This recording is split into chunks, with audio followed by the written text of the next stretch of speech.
বরগুনা জেলার নদী এখন মাটি কাটার ভয়ঙ্কর হুমকির মুখে। সারা রাতব্যাপী জাহাজে করে নদীর কিনার থেকে কেটে নেওয়া হচ্ছে মাটি। কবরস্থান কেটে পুকুর খনন করে সেই পুকুরে হচ্ছে মাছ চাষ। আমাদের দাদা দাদি পূর্বপুরুষের কবর কোথায় ছিল সেই জায়গায় আমরা যাচ্ছি। হ্যাঁ, এখান থেকে মাটি কেটে এখান থেকে মাটি কেটে কুয়ো বানিয়ে তারপরে উপরে একটা কিনে দিচ্ছি। আচ্ছা, এটা কত ফিট? এই যে গভীরতা কত ফিট এই কুয়াটা আপনি জানেন কি? নিম্নত 20-25 ফিট হইবে। আচ্ছা, এই যে আমি যে মোবাইল ধরছি আপনার এই দেখা যাচ্ছে এই যে সব মানে কুয়া, এগুলো তো সব কবর ছিল আপনাদের দাদা দাদি, অথচ মুন্সি জমার হ্যাগো তো অনেক কবর টবর ছিল, ওইগুলো কি হয়েছে? মুন্সি জমার আর জমার কবর তো বহুত ছিল।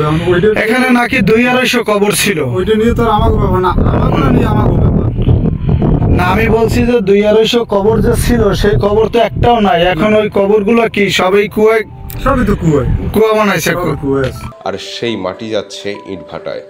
অথচ এই অবৈধ কার্যক্রমে নীরব স্থানীয় প্রশাসন। স্থানীয় মানুষজনের সরলতার সুযোগ নিচ্ছে ভূমিদস্যুরা। নদীর বুকে চলমান এই মাটি কাটার কাজ যেন রীতিমতো প্রকাশ্য ডাকাতি। এই অবৈধ মাটি কাটার কাজে শিশুদের ব্যবহার করে তাদের ভবিষ্যৎ ধ্বংস করা হচ্ছে। গরিব মানুষের রক্ত চুষে বড়লোক হয়ে উঠছে ইটভাটা মালিকেরা। স্থানীয়দের সাথে কথা বলে জানা যায়, ইটভাটার জন্য মাটি নেওয়া হচ্ছে নদীর কিনার কেটে। ভাটার মালিক কিসলু মিয়া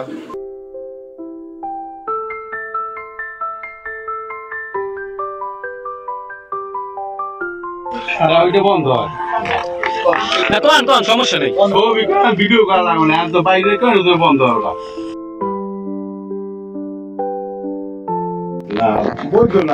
অবৈধ কাজ আপনি কেন করেন? স্থানীয় ভুক্তভোগীদের ক্ষোভ চেপে রাখা কঠিন। তাদের আক্ষেপ, সারা রাত মাটি কেটে জাহাজে করে নিয়ে যায়, নদীর কিনার ভেঙে বসতবাড়ির কাছাকাছি চলে এসেছে। যে মাটি কেটেটা এই বিষয়ে আপনাকে কি কিছু বলার আছে?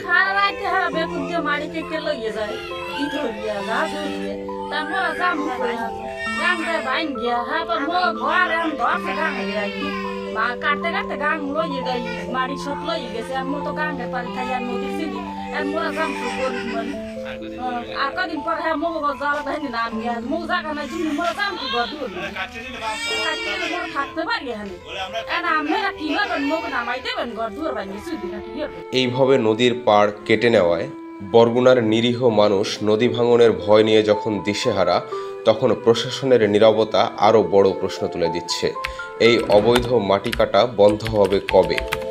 দায়ীদের বিরুদ্ধে ব্যবস্থা নেবে কে?